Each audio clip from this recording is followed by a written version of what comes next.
అల్లాడిపోతున్నారేమయ్యా బ్రాహ్మణోత్తములారా? ఏమన్నాడు కృష్ణమాదిగ మిమ్మల్ని? హిందూ ఆలయాల్లో ఇతరులకు కూడా పూజారులుగా అవకాశాలు కావాలన్నాడు. తప్పేంటి? తప్పేంటి? రాముడు యుద్ధం చేయించడానికి సాయం చేసిన వాళ్ళు రామాలయాల దగ్గర పూజారులుగా ఎందుకు పనికిరారు అని ప్రశ్నించాడు. అది తప్పెట్లా ఉంది? మిమ్మల్ని ఏమైనా బూతులు తిట్టాడా? అవమానించాడా? ఎందుకు అంత అల్లాడిపోతున్నారు? విశ్వం దైవాధీనం, దైవం మంత్రాధీనం, మంత్రం బ్రాహ్మణాధీనం. అంటే విశ్వం దేవుడికి ఆధీనంలో ఉంటుంది, దేవుడు మంత్రాధీనంలో ఉంటాడు, మంత్రం బ్రాహ్మణాధీనంలో ఉంటుంది. ఇది మీరు చెప్పిన మాటే కదా. మన మందకృష్ణ గారి గారు కూడా ఇదే చెప్పాడు కదా, ఒక పూజారి గారు చెప్పాడని చెప్పి. అంత గొప్పవాళ్ళు, దేవుడి కంటే గొప్పవాళ్ళు, దేవుణ్ణి కూడా అట్టా ఇట్టా ఆడించగలిగిన వాళ్ళు మందకృష్ణ మాదిగ మాటలకి మీరు ఎందుకు అంత అల్లాడిపోతున్నారో నాకు అర్థం కావట్లా. సరే, ఇకపోతే మీరు సాటి మనుషుల్ని అవమానించినట్టుగా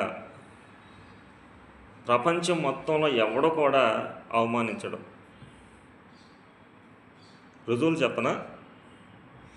ఎక్కడా లేని విధంగా భారతదేశంలో కుల వ్యవస్థను కనిపెట్టింది ఎవరు? మీరు. ఆ కుల వ్యవస్థలో ఈ కులస్తుడు ఈ పని చేయాలి, ఇలాంటి జీవితం గడపాలి అని శాసించింది, శాసనాలు రాసింది ఎవరు? అది సనాతన ధర్మమా, హైందవ ధర్మమా, లేదంటే ఇంకో చాతుర్వర్ణమా, ఏదైనా కానీ వీటిని నిర్మించింది ఎవరు? ఆ ప్రకారంగా బతకాలని శాసించింది ఎవరు? ముఖ్యులు మీరే కదా. దాంట్లో ఎలాంటి అసమానతలు ఉన్నాయి? శూద్రులు అనేవాళ్ళు మంచినీటి చెరువులో మంచినీళ్ళు తాగకూడదు, స్వచ్ఛమైన ఒక మంచి వాతావరణంలో ఉండి స్వచ్ఛమైన గాలి పీల్చకూడదు, ఎప్పుడు పడితే అప్పుడు రోడ్డు మీద నడవకూడదు, ఒకవేళ నడిస్తే వాళ్ళ పాదముద్రలో రోడ్డు మీద కనిపించకూడదు, వాళ్ళు సరైన దుస్తులు కట్టకూడదు, వాళ్ళు పండించిన పంట కూడా కడుపు నిండా వాళ్ళు తినకూడదు.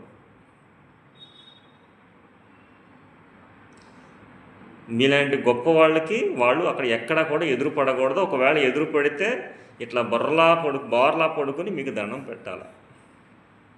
మీరు చదివే మంత్రాలు వాళ్ళు వినకూడదు, వింటే చెవిలో సీసం పోయాలి, కరిగించిన సీసాన్ని పోయాలి వేడివేడిగా.